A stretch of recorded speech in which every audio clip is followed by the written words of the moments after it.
Hello दोस्तों, स्वागत है आपका मेरे यूट्यूब चैनल में। आप देख रहे हैं डीपी पाठशाला यानी कि डीएलएड पाठशाला। दोस्तों, जैसा कि आप लोग जानते हैं कि डीएलएड पाठशाला पे हम लोग डीएलएड बीटीसी के सभी विषय बिल्कुल ही मुफ्त और बिल्कुल ही आसान भाषा में पढ़ाते हैं।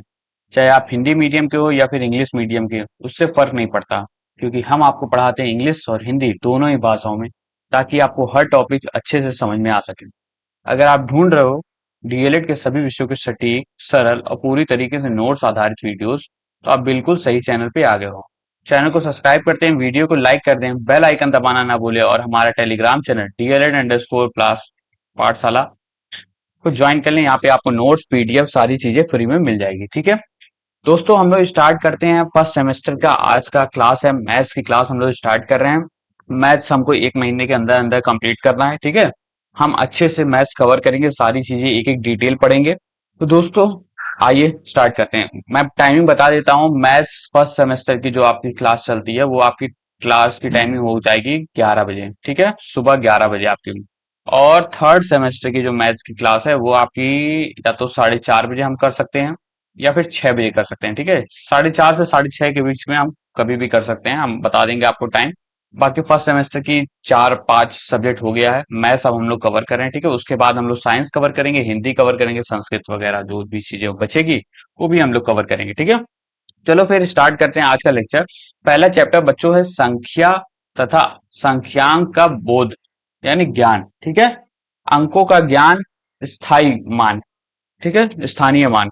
तो दोस्तों, इंग्लिश और हिंदी दोनों में मैं ये अपने नोट्स में लिखता हूँ। ये कोई बुक नहीं है, कोई किताब नहीं है, ये मेरा एक नोट्स है, मैंने बनाया है खुद से। ठीक है, जिससे आपको आसानी से हर चीज समझ में आ सके। ठीक है, हिंदी मीडियम वालों को तो समझ ही में आएगा, इंग्लिश मीडियम वालों को भी समझ में आ जाएगी। तो दोस्तों, हम गणित का अपना पहला अध्याय शुरू कर रहे हैं, जो संख्या और उसके बारे में हमारी समझ पर आधारित है। ये बहुत ही बुनियादी यानी बेसिक और महत्वपूर्ण यानी इंपॉर्टेंट अध्याय है, क्योंकि गणित की पूरी इमारत इसी पर टिकी हुई है। इसी के लिए पहला अध्याय आपका यही है, संख्या वाला। ठीक है, तो दोस्तों पहले हम इंट्रोडक्शन कराते हैं, फिर फॉर्मूला वगैरह बताते हैं, उसके रिलेटेड कोई भी चीजें होती है वो सारी चीजें हम बताते हैं, नियम बताते हैं, फिर उसके बाद से हम प्रश्न करवाते हैं। ऐसा मत समझिएगा कि हम आपको थ्योरी वाला चीज पढ़ा रहे हैं, नहीं, थ्योरी वाला चीज नहीं पढ़ा रहे हैं। हम स्टार्टिंग से लेकर के आपका लेवल हाई कर रहे हैं, जिससे आप क्वेश्चन सॉल्व कर सकें। ठीक है, तो पहले उसके बारे में आपको समझ होनी चाहिए। ठीक है, देखो, संख्या वो उनके प्रकार देखते हैं, यानी नंबर एंड देयर टाइप्स। ठीक है, कई बार क्वेश्चन आता है। तो गणित में हम कई प्रकार की संख्याओं का उपयोग करते हैं। आइए उनके बारे में जानते हैं बच्चों। ठीक है, पहला क्या है आपका? पहला है आपका प्राकृतिक संख्याएं यानी नेचुरल नंबर। ठीक है, तो प्राकृतिक संख्या यानी नेचुरल नंबर। क्या होता है नेचुरल नंबर दोस्तों? पता है आप लोगों को? आप लोगों ने, सभी लोगों ने पढ़ा होगा, लेकिन आप भूल गए होंगे, तो उसी को हम रिवाइज कर लेते हैं। ठीक है, तो ये वे संख्याएं होती हैं जिनका उपयोग हम गिनने यानी काउंटिंग के लिए करते हैं, इसी के लिए इसको नेचुरल नंबर कहते हैं। ये शुरू एक से शुरू होता है और अनगिनत तक जाता है। ठीक है, समझ में आया नेचुरल नंबर क्या होता है, प्राकृतिक संख्याएं क्या होती है? तो ये वे संख्याएं होती हैं जिनका इस्तेमाल हम गिनने यानी काउंटिंग के लिए करते हैं। ठीक है, एक से स्टार्ट होता है, सबसे छोटा आपका एक होता है। ठीक है, फिर आता पूर्ण संख्या है। पूर्ण संख्या यानी होल नंबर क्या होता है? तो नेचुरल नंबर में हम जीरो अगर जोड़ दें, नेचुरल नंबर प्लस जीरो, अगर शून्य को भी हम जोड़ लें, तो वो क्या हो गया? वो पूर्ण संख्या हो गई, यानी होल नंबर। तो यदि हम प्राकृतिक संख्या यानी नेचुरल नंबर की समूह में जीरो यानी शून्य का भी शामिल कर लें, तो वो पूर्ण संख्याएं कहलाती है। उदाहरण 0, 1, 2, 3, 4। ठीक है, 5, 6 ऐसे एन गिनत तक, इनफाइनाइट तक। ठीक है, इनफाइनाइट को इस तरीके से दिखाते हैं। ठीक है, समझ में आया?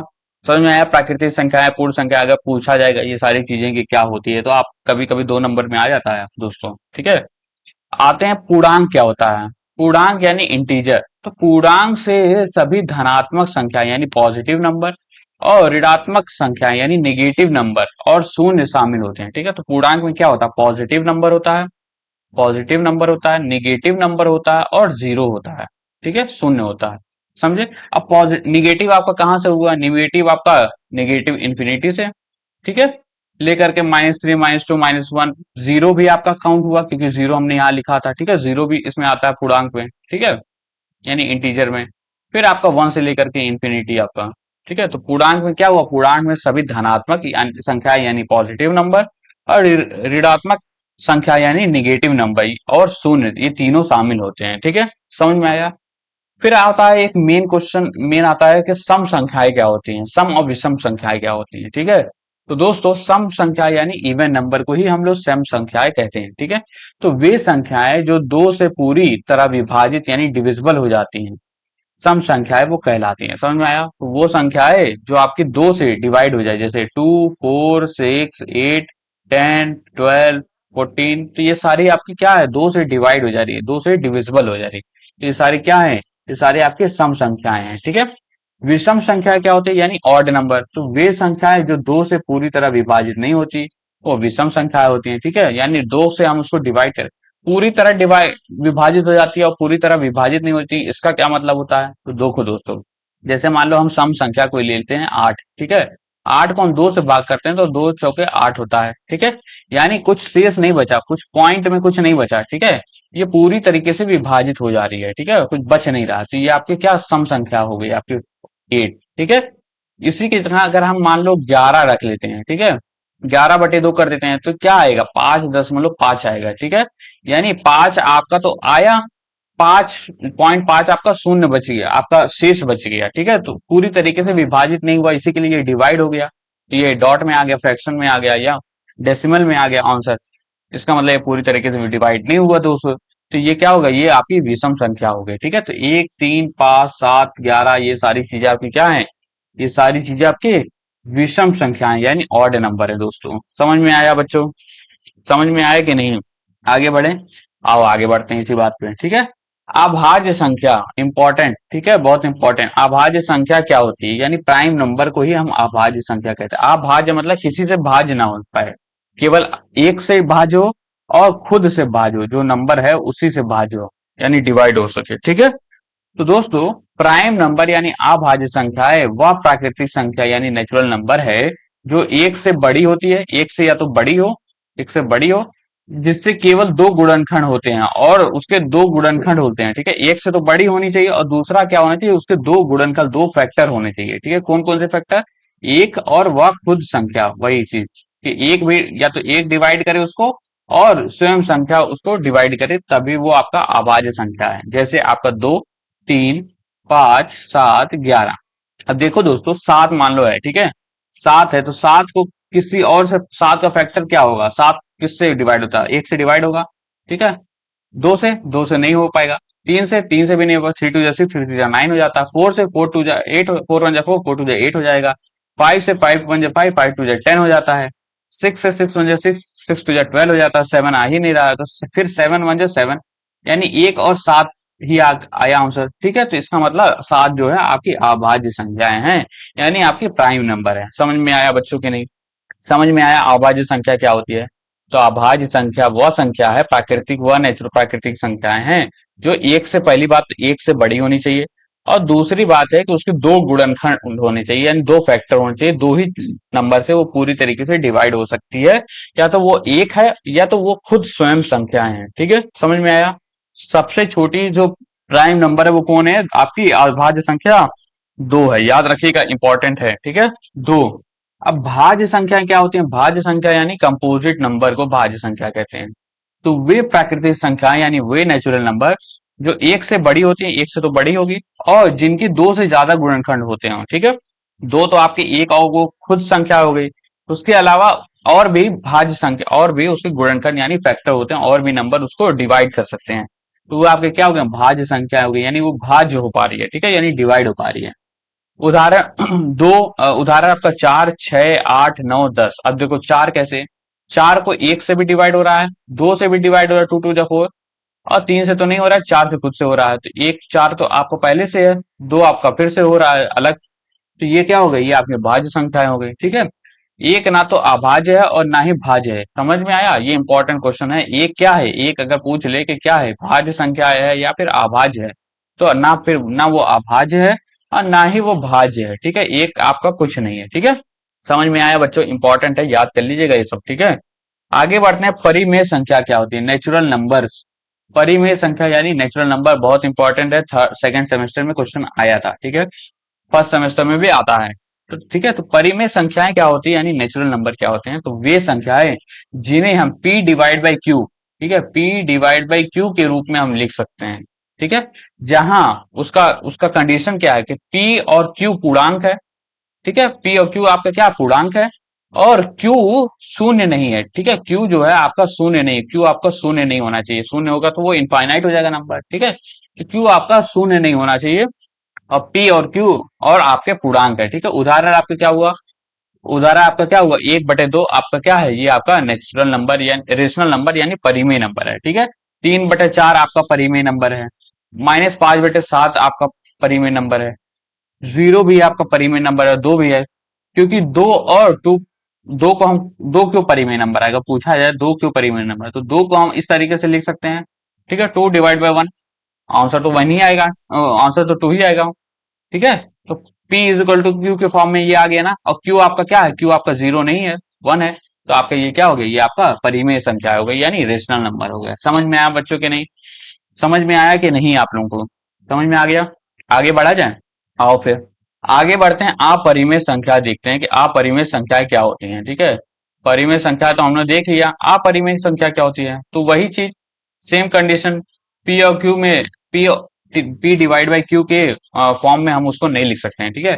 तो वे संख्याएं जिन्हें हम पी डिवाइड बाई क्यू के रूप में नहीं लिखा जा सकता, इनका दशमलव प्रसार यानी डेसिमल एक्सपेंशन अनावृत्ति यानी नॉन रिपीटिंग और अनंत यानी नॉन टर्मिनेटिंग होता है। समझ में आया, देखो इसमें क्या होता है, पाई की वैल्यू जो होती है आपकी, ठीक है, पाई की वैल्यू, पाई आपकी कितनी होती है, पाई की वैल्यू दोस्तों होती है आपकी 22/7, ठीक है, जिसका आंसर क्या आता है आपका 3.14 है कि नहीं।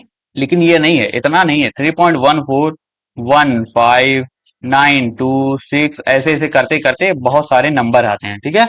यानी ये आपकी क्या है, दशमलव वाला आपका नंबर आ रहा है, ठीक है, तो ये आपका क्या हो गया, ये आपके अपरिमेय संख्या हो गई, ठीक है। स्क्वायर रूट ऑफ 2, ठीक है, अब ये क्या होगा, अब इसका क्या आंसर आएगा आपका, स्क्वायर रूट ऑफ 2 पॉइंट में आएगा, बहुत डॉट वगैरह में आ जाएगा, ठीक है, तो यह क्या आपकी क्या हो गया, अपरिमेय संख्या हो गई, ठीक है, समझ में आया। यानी इसको हम क्या पी अपॉन क्यू के फॉर्म में हम लिख ही नहीं सकते हैं, ठीक है, इसमें हम लिख नहीं सकते हैं, ठीक है, इसी के लिए हम इसको अपरिमेय संख्या बोलते हैं। समझ में आया बच्चों कि नहीं, समझ में आया आप लोगों को, ठीक है। आगे बढ़ा जाए, अभी मान लो ये कह देता है कि आपका 4 है, ठीक है, अब ये कह देता है ये आपका परिमेय संख्या है कि अपरिमेय संख्या बताइए, तो 4 under root square root of 4 क्या होता है आपका 2 होता है, ठीक है, तो 2 यानी यानी आपका क्या हो गया, 2 आपका क्या हो गया, आपका पी अपॉन क्यू के फॉर्म में इसको लिख सकते हैं कि नहीं, तो ये आपका क्या हो गया, ये आपका परिमेय संख्या हो गई। लेकिन यही आपका 5 होता, स्क्वायर रूट ऑफ 5, तो ये क्या है आपका अपरिमेय संख्या है, समझे, इरेशनल नंबर है। समझ में आया बच्चों के नहीं, समझ में आया, वीडियो को लाइक करिए तुरंत आप लोग बिना किसी देरी के, ठीक है।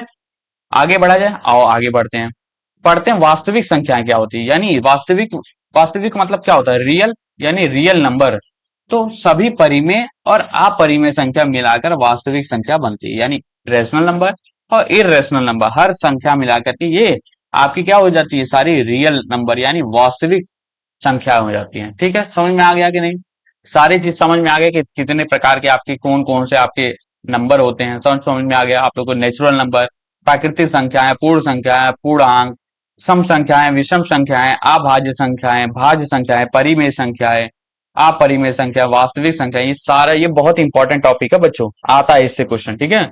आप लोग ये मत सोचिएगा कि ये सब हलवा क्वेश्चन है, ठीक है, इसको तैयार कर लीजिएगा आप लोग, ठीक है। आगे बढ़ते हैं बच्चों, संख्याएं और संख्यांक यानी नंबर और न्यूमरल के बारे में बात करते हैं, ठीक है। तो संख्या यानी नंबर, संख्या एक अमूर्त अवधारण, अवधारणा यानी एब्स्ट्रैक्ट कॉन्सेप्ट है। एब्स्ट्रैक्ट मतलब कि जिस चीज को हम देख नहीं सकते हैं, ठीक है, उसको छू नहीं सकते हैं, देख नहीं सकते, बस उसको महसूस किया जा सकता है, उसको फील किया जा सकता है, ठीक है। तो ये एक उस तरीके की आपकी थिंकिंग है, जो कॉन्सेप्ट है जो हमें मात्रा यानी क्वांटिटी या गणना यानी काउंटिंग का बोध कराती है, ठीक है। जो हमें मात्रा, जैसे आपने गए, आपने बोला कि हमको 1 दर्जन हमको केला दे दो, ठीक है, तो 1 दर्जन आपका ये क्या है, ये आपका क्या है, ये आपकी संख्याएं हो गई। क्वांटिटी आप बता रहे हो, गणना भी कर रहे हो, तो ये सारी चीजें आपकी बताती है, जैसे 3 एक संख्या है, ठीक है। संख्या क्या होता है, न्यूमरल, संख्या किसी संख्या को लिखने का एक प्रतीक यानी सिंबल व चिन्ह होता है। उदाहरण के लिए रोमन नंबर में हम 3 को किस तरीके से लिखते हैं, 3 को, 1 को हम इस तरीके से लिखते हैं, 2 को हम इस तरीके से लिखते हैं, 3 को हम इस तरीके से लिखते हैं, 4 को हम इस तरीके से लिखते हैं और 5 को हम इस तरीके से लिखते हैं, ठीक है, v। समझ में आया? ये सभी संख्याक है जो तीन संख्याओं को दर्शाती है, ठीक है। तीन हो गया, ये हो गया तीन डंडी हो गया, या फिर थ्री हो गया, ये सारी चीजें आपकी क्या हो रही है, ये सारी संख्याक है यानी न्यूमरल है, ठीक है।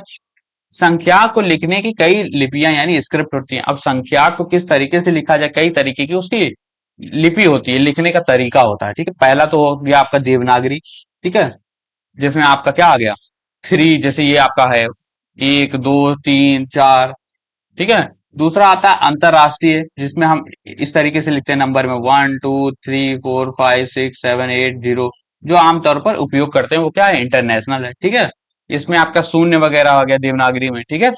तीसरा आता है आपको रोमन, जो हमने ये बताया आपको रोमन। रोमन में क्या होता है, वन को इस तरीके से, फाइव को हम इस तरीके से, ठीक है।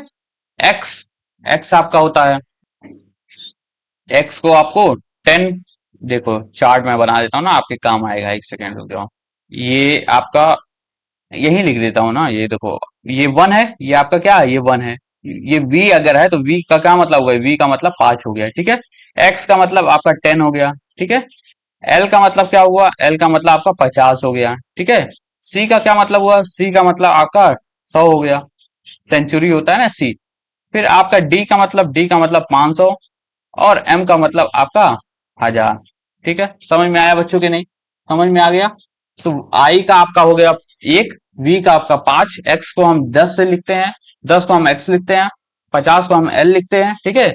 100 को हम सी लिखते हैं, 500 को हम डी लिखते हैं, और एम को हम 1000 लिखते हैं, ठीक है। तो इनका प्रयोग करके संख्याएं बनाई जाती है, ठीक है। ये आपका कॉन्सेप्ट हो गया। अभी हम उसके बारे में पढ़ेंगे कि नंबर को हम लिखते कैसे हैं, ठीक है, रोमन नंबर में। समझ में आ गया? तो रोमन नंबर आपका क्या है, तो हम इस तरीके से उसको लिखा जाता है, ठीक है। आइए आगे बढ़ते हैं दोस्तों, अंकों का ज्ञान हम देखते हैं कि अंकों का ज्ञान यानी नॉलेज ऑफ डिजिट।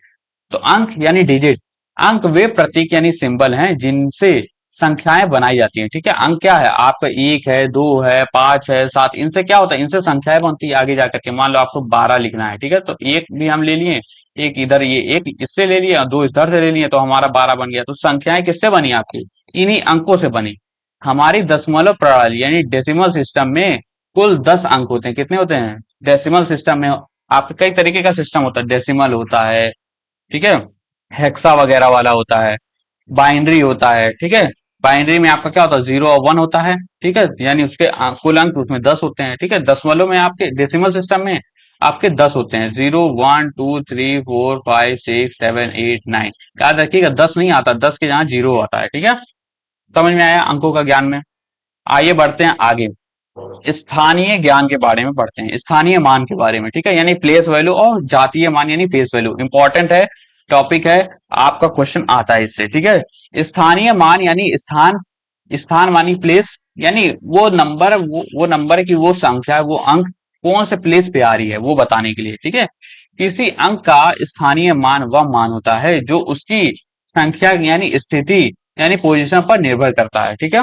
उदाहरण के लिए 345 अगर है, देखो 345 है, ठीक है, तो इसमें 5 जो है वो क्या है, इसको हम 345 को हम कैसे लिखते हैं, आइए हम देखते हैं। बहुत बचपन में हम लोग को पढ़ाया गया ये है, ठीक है। 345 को हम कैसे लिखा जाता है, तो देखो कहाँ गया, एक सेकेंड रुक जाओ, मैं पहले मिटा देता हूँ, अच्छा सा स्पेस ले लेता हूँ ना।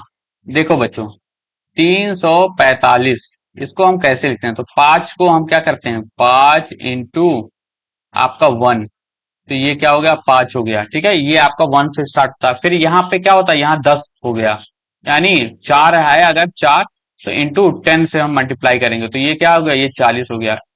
ये आपका 3 नंबर पे आ रहा है, यानी 2 जीरो आपके लगेगा, यानी 3 नंबर लगेगा, ठीक है। तो 3 नंबर कैसे हुआ, तो 100 इंटू 3 यानी 300, ठीक है। अब इन तीनों का जोड़ देंगे, यानी 300 प्लस 40 प्लस 5, ये क्या हो गया, 345 आ गया ना, वही नंबर आपका। समझ में आया? तो जितने नंबर पे आपका रहेगा, पहला नंबर आपका क्या है, पहला नंबर 1 से मल्टीप्लाई होगा, दूसरा नंबर आपका 10 से होगा, तीसरा आपका 100 से होगा, इसी तरीके से आगे एक एक जीरो बढ़ते रहेगा, ठीक है। समझ में आ गया? तो 345 में अंक 5 का स्थानीय मान यानी प्लेस वैल्यू, इकाई यानी वंश होता है ना, इकाई, दिहाई, सैकड़ा, हजार, 10,000, इस तरीके से हम लोग पढ़ते हैं कि नहीं, इंग्लिश में वंस, टेंस, हंड्रेड, थाउजेंड पढ़ते हैं। तो 5 जो है वो इकाई पे है, ठीक है, इकाई स्थान पर होने के कारण 5 इंटू 1 इज इक्वल टू 5, ठीक है। चार अंक कहाँ आपका दहाई पे है, इकाई, दिहाई, सैकड़ा, हजार। तो दहाई आपका आता दूसरे वाले पे, तो चार आपका दूसरे वाले पे यानी दहाई पे है, यानी टेंस पे है। ठीक है, तो टेंस मतलब 4 into 10, उसका क्या हो गया, उसके कारण आपका 4 into 10 आपका 40 हो गया। अंक तीन का स्थानीय मान आपका क्या है, सैकड़ा है। ठीक है, यानी 1000। तो सैकड़ा स्थान पर होने के कारण आपका 300 into 100 = 300। ठीक है, सबको हम जोड़ दिए तो आपका क्या आ गया, 345 आपका नंबर आ गया। समझ में आ गया स्थानीय मान। अगर किसी नंबर का स्थानीय मान हमको निकालने के लिए बोल देगा तो आप लोग निकाल लोगे कि नहीं निकाल लोगे बच्चों? वही वाला कॉन्सेप्ट लगाना है, इकाई, दिहाई, सैकड़ा, हजार, 10,000 वगैरह वाला। ठीक है, अंग्रेजी में वंस, टेंस, हंड्रेड, थाउजेंड, 10,000, ये वाला है। ठीक है, आते हैं जातीय मान। जातीय मान यानी जो दिख रहा है उसके चेहरे पे, यानी फेस वैल्यू। ठीक है, यानी अंकित मान। अब वो नंबर खुद आपका एक्चुअल वैल्यू उसको कहते हैं अंकित मान। ठीक है, तो किसी अंक का जातीय मान उसका अपना मान यानी ओन वैल्यू होता है, चाहे वो किसी भी स्थान पर हो या अंक स्वयं होता है। ठीक है, तो चाहे आपके 345 में आपका 345 में आपका 5 का जातीय मान 5 ही है, 4 का भी जातीय मान 4 है और 3 का भी जातीय मान 3 है। ठीक है, जातीय मान आपका सेम होता है, याद रखिएगा। और आपका स्थानीय मान आपका बदलता है, इकाई, दिहाई, सैकड़ा, हजार, इससे मल्टीप्लाई होकर के। ठीक है, समझ में आ गया बच्चों? समझ में आ गया कि नहीं? समझ में आ गया तुरंत वीडियो को लाइक करिए, बेल आइकन दबा दें, हमारा टेलीग्राम चैनल ज्वाइन करना ना भूलें। ठीक है, आगे बढ़ा जाए और आगे बढ़ते हैं। आज केवल कॉन्सेप्ट ही पढ़ा दें क्या, नहीं रूल्स अभी है, फिर उसके बाद से आपके क्वेश्चंस आएंगे। ठीक है, चलो आते हैं, आगे चलते हैं। पुनरावृत्ति और अनुवृत्ति संख्या यानी प्रीडिसर और सक्सेसर नंबर। देखो दोस्तों, प्रीडिसर नंबर क्या होता है, यानी पूर्ववर्ती संख्या क्या होती है। तो किसी संख्या के पहले पूर्व जो संख्या आ रही है वो क्या आपकी पूर्ववर्ती संख्या हो गई, यानी प्रीडिसर नंबर हो गया। ठीक है, तो किसी संख्या की पूर्ववर्ती संख्या वह होती है जो उससे ठीक पहले यानी जस्ट बिफोर आती है। इससे संख्याएं में से एक घटाकर प्राप्त किया जाता है। ठीक है, यानी 10 का आपका क्या हो गया, तो 10 में से हम एक घटाएंगे तो क्या होगा, 9, यानी 9 पहले आता उससे। ठीक है, तो ये आपकी प्रीडिसर संख्या हो गई। 10 की याद रखिएगा, 10 की पूर्ववर्ती संख्या क्या है, 9 है। ठीक है, ये ऐसा मत कर जाइएगा कि 9 की पूर्ववर्ती संख्या 10 है। ठीक है, इसी तरीके से 11 की पूर्ववर्ती संख्या आपकी 10 है। ठीक है, देखो 10 की पूर्ववर्ती संख्या आपकी क्या है, 10 - 1 = 9। ठीक है, अनुवर्ती संख्या यानी सक्सेसर, सक्सेसर मतलब आने वाला। तो किसी संख्या की अनुवर्ती संख्या वह होती है उससे ठीक बाद यानी जस्ट आफ्टर वाली होती है। ठीक है, इसमें हम एक नंबर जोड़ करके प्राप्त करते हैं। जैसे 10 की अनुवृत्ति क्या हो गई, तो 10 11 की क्या हो गई, तो 11 + 1 हमको 12, यानी 11 की आपकी अनुवृत्ति संख्या यानी सक्सेसर क्या हो गया आपका, 12 हो गया। समझ में आ गया बच्चों? 10 का आपका 11 हो गया। ठीक है, तो एक हम माइनस करते हैं, एक हम बढ़ा देते हैं। ठीक है, समझ में आ गया? देखो बच्चों, हमने आपको अभी पढ़ाया था रोमन नंबर के बारे में। देखो हमने यहाँ पे लिखा हुआ है ना, तो रोमन अंक जो है प्राचीन रोम में उपयोग की जाने वाली एक संख्या प्रणाली है। इसमें कुछ मूल प्रतीकों यानी साइन का उपयोग किया जाता है। ठीक है, पहला क्या हो गया, आई वाला, जिसको हम 1 लिखते हैं, 5 को हम वी लिखते हैं, 10 को हम एक्स लिखते हैं, 50 को एल लिखते हैं, 100 को सी लिखते हैं, 500 को डी लिखते हैं और 1000 को एम लिखते हैं। याद रख लीजिएगा, ये इंपॉर्टेंट है। ठीक है, समझ में आ गया बच्चों के नहीं? समझ में आ गया? अब देखो रूल पे आते हैं कि किस तरीके से नंबर हम लिखते हैं। ये तो नंबर आपको याद, इतना चीज तो आपको याद ही रखना पड़ेगा, ये कंपलसरी है, इसमें कुछ समझने की आपकी कुछ है ही नहीं। इसको आपको रटना पड़ेगा कि कौन से नंबर किससे लिखते हैं। ठीक है, आओ आगे चलते हैं। ठीक है, रूल क्या कह रहा है, पुनरावृत्ति यानी रिपीटिशन अगर हो, ठीक है, जैसे आपका 1 XCM का अधिकतम 3 बार दोहराया जा सकता है। ठीक है, कितना बार दोहराया जा सकता है, इन सबको 3। जैसे आपको 1 लिखना है तो 1 ऐसे लिखेंगे, 2 लिखना है तो ऐसे लिखेंगे। ठीक है, 2 बार दौड़ा दिया इसी को, 3 लिखना है तो 3 बार दौड़ा दिया, लेकिन 4 लिखना है तो हम ऐसे करते हैं। ठीक है, क्योंकि हम 3 ही बार इसको 1 को, x को, c को और m को, इनको सभी को हम 3 ही बार तक दोहराया जा सकता है। कितनी बार तक, 3 बार तक। VLD को हम कभी नहीं दोहराया जाता। ठीक है, V है हो गया, L हो गया और D जो हो गया आपका, V यानी आपका 5, L यानी आपका 50 और D यानी आपका 500। ठीक है, तो ये तीनों संख्याओं को हम बार बार एक बार से ज्यादा बार हम नहीं लिख सकते हैं। ठीक है, और 1 X यानी आपका 10, C मतलब आपका 100 और M मतलब 1000। ठीक है, इन सभी को आप 3 बार लिख सकते हैं। ठीक है, समझ में आ गया कि नहीं? यानी 1 वाला जो नंबर है उसको आप 3 बार, अधिकतम 3 बार इस्तेमाल कर सकते हैं, और 5 वाला जो नंबर है उसको हम केवल एक ही बार इस्तेमाल कर सकते हैं। समझ में आ गया? समझ में आ गया कि नहीं? ये आपका पुनरावृत्ति यानी रिपीटिशन का रूल था। 3 को हम कैसे लिखते हैं? ऐसे 3 डंडी। 20 को लिखना है, अगर 20 तो x आपका क्या होता है? 10 होता है, यानी हम 2 बार x लिख देंगे तो 20 हो जाएगा, ठीक है। 30 को लिखना है तो हम क्या लिखेंगे? तो 3 बार हम x लिख देंगे, 3 बार हो गया। अब 3 बार से ज्यादा नहीं होगा, तो 40 को हमको लिखना है तो क्या होगा? 40 को हमको लिखना है तो हम क्या करेंगे? हम l लिखेंगे, ठीक है। l आपका 50 होता है, 50 माइनस 10 कर देंगे तो 40 आ जाएगा, यानी x को हम इस साइड लिख देंगे। अभी हम वो पढ़ाएंगे आपको, जोड़ना और घटाना वाला, ठीक है। तो ये आपका 40 हो गया xl, ठीक है। देखो दोस्तों, जोड़ना कैसे होता है? तो यदि एक छोटा मान वाला प्रतीक यानी एक कम वैल्यू छोटी वैल्यू वाला प्रतीक जो है एक बड़े मान वाले प्रतीक के दाईं ओर आता है तो वो मान जुड़ जाता है, ठीक है। समझ में आ गया? यानी अगर दाईं यानी क्या होता है? राइट होता है, ठीक है। यानी क्या कह रहा, अगर कोई जैसे बड़ा वाला नंबर है, कोई मान लो आपका आपका एल है, एल ही ले लेते हैं, एल माने 50, ठीक है। इसके दाईं ओर यानी राइट ओर कोई छोटा संख्या आ गई, ठीक है, जैसे आपके 1 आ गई, ठीक है, 5 आ गई, 1 आ गया या 5 आ गया, और भी कोई आएगी, कोई भी एक छोटा मान वाला प्रतीक एक बड़े मान वाले प्रतीक के दाईं ओर यानी लेफ्ट राइट साइड अगर आ जाता है तो क्या हो जाता है? वो जुड़ जाता है, ऐड हो जाता है। यानी 50 था ही, और आपका ये v अगर है तो v आपका क्या होता है? 5 होता है, यानी आपका ये 55 लिखा है, ठीक है। समझ में आ गया? एडिशन के लिए पहला नंबर आपका बड़ा होना चाहिए दूसरे नंबर से, तो वो दोनों नंबर जुड़ जाते हैं। याद रखिएगा, बहुत इंपॉर्टेंट है, इसी में गलती होती है, ठीक है। उदाहरण 6 को हम किस तरीके से लिखते हैं? 5 और 1, तो आपका पहला वाला बड़ा नंबर हो गया, दूसरा वाला छोटा नंबर हो गया, जुड़ गया, ठीक है। एलेक्स हमने 60 को लिख दिया, 50 हो गया और ये 10 हो गया तो हम 60 हो गए। एमसी, एमसी क्या है? एम मतलब 1000 और सी माने 100, तो आपका क्या हो गया? 1100 हो गया, ठीक है। अब देखो घटाना कैसे होता है? घटाना यानी सबसेक्शन। तो यदि एक छोटा मान वाला प्रतीक एक बड़े मान वाले प्रतीक के बाईं ओर यानी लेफ्ट आ जाता है तो बड़े मान में से छोटा वाले को घटाया जाता है। समझ में आया? देखो वही चीज कह रहा है, अगर मान लो ये क्या हो गया? ये ऐसे हो गया, यानी आपका जो बड़ा वाला जो है, आपका बड़ा वाला नंबर है वो आपका राइट साइड में है और छोटा वाला नंबर आपके लेफ्ट साइड में है, ठीक है। यानी छोटा वाला नंबर आपका लेफ्ट साइड आएगा, आपका बाएं ओर आएगा, ठीक है, बाएं ओर यानी लेफ्ट साइड, ठीक है, बाएं ओर आएगा बड़े वाले नंबर से। तो क्या होगा? ये आप माइनस होगा, माइनस किसमें होगा? बड़े वाले नंबर में से छोटा वाला नंबर माइनस हो जाएगा। यानी एल आपका 50 था, वी आपका 5 था, यानी आपका ये 45 हो गया। समझ में आ गया? देखो एल एल वी और वी एल में कितना अंतर हो गया, है कि नहीं है बच्चों?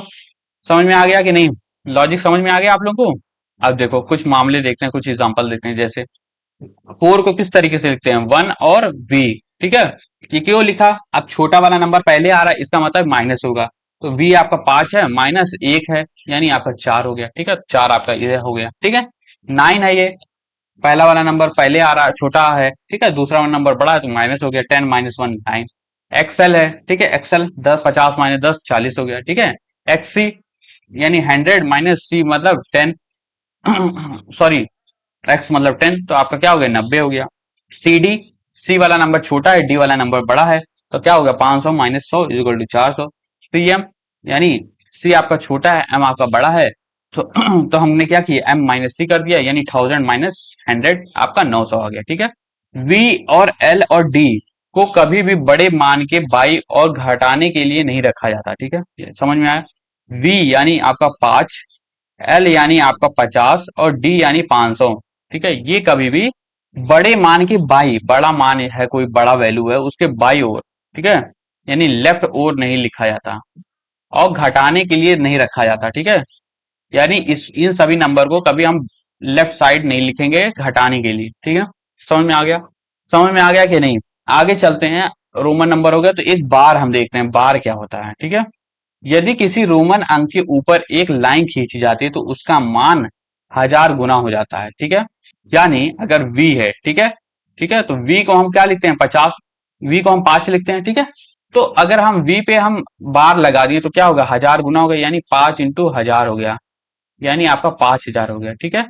तो v बार का वैल्यू क्या हो गया? 1000, 5000। इसी तरीके से x बार क्या हो गया? 10,000। समझ में आ गया? समझ में आ गया कि नहीं बच्चों? तो ये थी बच्चों आज की कुछ क्वेश्चन, कुछ रूल्स, कुछ इंट्रोडक्शन वगैरह जिसमें हम बातें किया, ठीक है। अब आप कहेंगे तो हम आपको करा देंगे आज का कुछ क्वेश्चंस, अगर आप चाहते हैं वरना हम लोग नेक्स्ट क्लास में या तो कंटिन्यू करें आप अगर चाहते हैं तो। ठीक है, आज ही करा देते हैं, चलो कोई बात नहीं, आज ही करा देते हैं।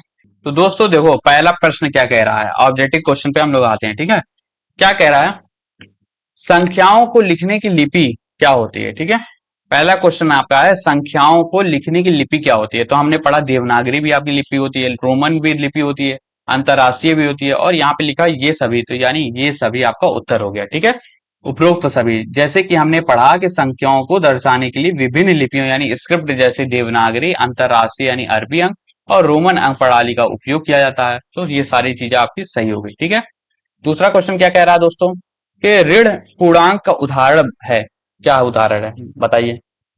ऋण पूर्णांक का उदाहरण है +5, +2, 0 और -5। ठीक है, तो ऋण यानी आपका निगेटिव होता है। ठीक है, निगेटिव इंटीजर वे पूर्णांक होते हैं जो शून्य से छोटे होते हैं, यानी आपके क्या होगा, -1 आपका उत्तर हो गया। जैसे -1, -2, -3, +5, +2 आपका धनात्मक पूर्णांक है यानी पॉजिटिव इंटीजर है, जबकि 0 ना तो आपका धनात्मक है ना आपका ऋणात्मक है। समझ में आ गया, तो ऋण पूर्णांक आपके उदाहरण क्या हो गया, -1 हो गया। समझ में आ गया बच्चों के नहीं, समझ में आ गया, कर लोगे इस तरीके का क्वेश्चन। ठीक है, आगे चलते हैं, एक क्वेश्चन देखते हैं कि 50 को हम किस तरीके से लिखते हैं। हमने पढ़ाया था आपको, 50 को हम एल लिखते हैं। ठीक है, तो रोमन अंक प्रणाली में एल प्रतीक 50 का प्रतिनिधित्व करता है। एक्स को हम 10 लिखते हैं, 10 को हम एक्स लिखते हैं, 5 को हम वी लिखते हैं, 500 को हम डी लिखते हैं। ठीक है, 100 को हम सी लिखते हैं। ठीक है, समझ में आया बच्चों के नहीं, आगे बढ़ते हैं। पूछ रहा है एक्स एक्स वी रोमन अंक में क्या है। एक्स देखो, एक्स एक्स वी, ठीक है, एक्स एक्स क्या हो गया आपका 20 हो गया, और वी यानी 5 हो गया, यानी आपका 25 हो गया। ठीक है, तो रोमन अंक के नियम के अनुसार जब छोटा मान वाले प्रतीक चिन्ह बड़े मान वाले प्रतीक के दाईं ओर आते हैं तो वो जुड़ जाते हैं। ठीक है, तो छोटा वाला जो है आपका, वो आपका राइट में आ रहा है। ठीक है, वी जो है आपका क्या होता है, एक्स के राइट में आ रहा है यानी जुड़ जाएगा। ठीक है, तो एक्स आपका 10 है, एक्स 10 है तो 10 10 20, और वी आपका 5 है तो आपका 25 हो गया। ठीक है, समझ में आ गया कि नहीं।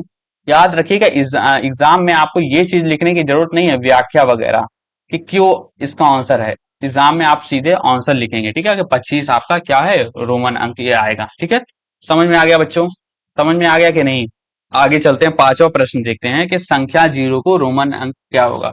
तो संख्या 0 का रोमन अंक है ही नहीं। ठीक है, नन ऑफ दिस इसका उत्तर होगा, इनमें से कोई नहीं। रोमन अंक प्रणाली में शून्य के लिए कोई विशेष प्रतीक ही नहीं, कोई साइन ही नहीं है। यह प्रणाली प्राकृतिक संख्याओं के लिए विकसित की गई थी। ठीक है, समझ में आ गया।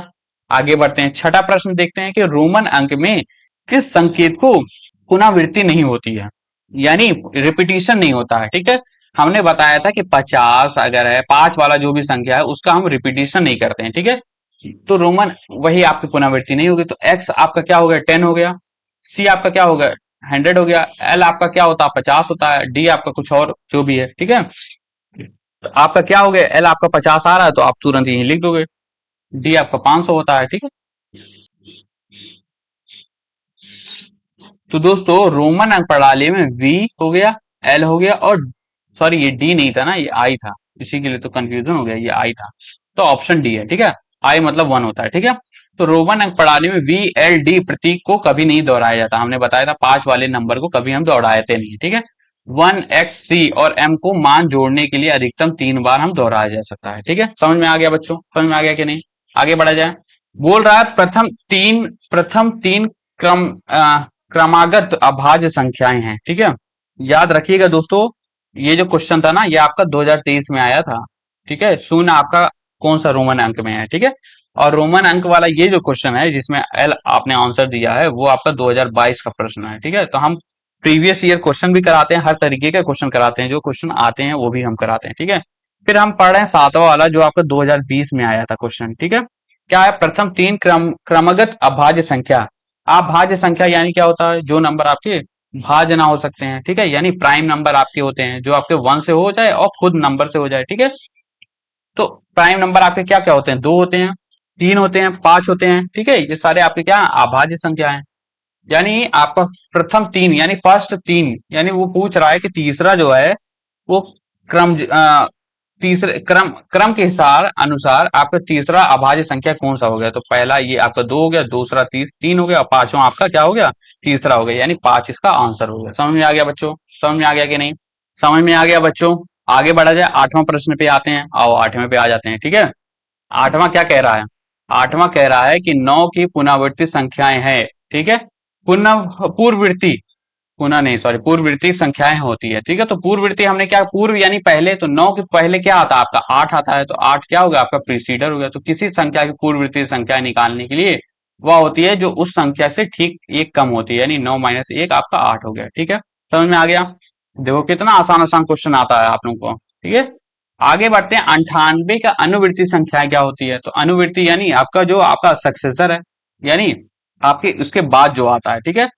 तो 98 के बाद क्या आता है? 99 आता है, तो 99 आपका आंसर हो गया। तो किसी संख्या का अनुवर्ती संख्या यानी सक्सेसर वह संख्या है जो ठीक एक एक से अधिक होती है। 98 प्लस 1 आपका 99 हो गया। समझ में आ गया बच्चों? समझ में आ गया कि नहीं? तो ये था बच्चों आज की क्लास। आशा करता हूँ आपको क्लास अच्छी लगी होगी, समझ में आई होगी, पसंद आई होगी। पसंद आई है तो वीडियो को लाइक करें, बेल आइकन दबाना ना भूलें, हमारा टेलीग्राम चैनल ज्वाइन कर लें, वहां पे आपको नोट्स, पीडीएफ सारी चीजें आपको मिल जाएगी, ठीक है। तो अगर आपको इस तरीके का पीडीएफ, ये नोट्स चाहिए होगा तो आप बताइएगा, हम आपको दे देंगे, ठीक है। ये सारी चीजें जो रफ वर्क मैंने किया है आपको समझाने के लिए, वो मैं मिटा दूंगा और नोट्स आपको भेज दूंगा। याद रखिएगा ये नोट्स आपका कोई बुक नहीं है, कोई किताब नहीं है, खुद का बनाया हुआ नोट्स है, ठीक है। चलो फिर मिलते हैं नेक्स्ट वीडियो में, तब तक के लिए धन्यवाद। कल हम कुछ क्वेश्चन देखेंगे, 2-3 क्लास चलेगी इसकी, 2 से 3 क्लास चलेगी, उसमें हम लोग का खत्म हो जाएगा पहला चैप्टर, ठीक है। मिलते हैं हम दोस्तों नेक्स्ट वीडियो में, तब तक के लिए धन्यवाद। Thank you so much, bye everyone.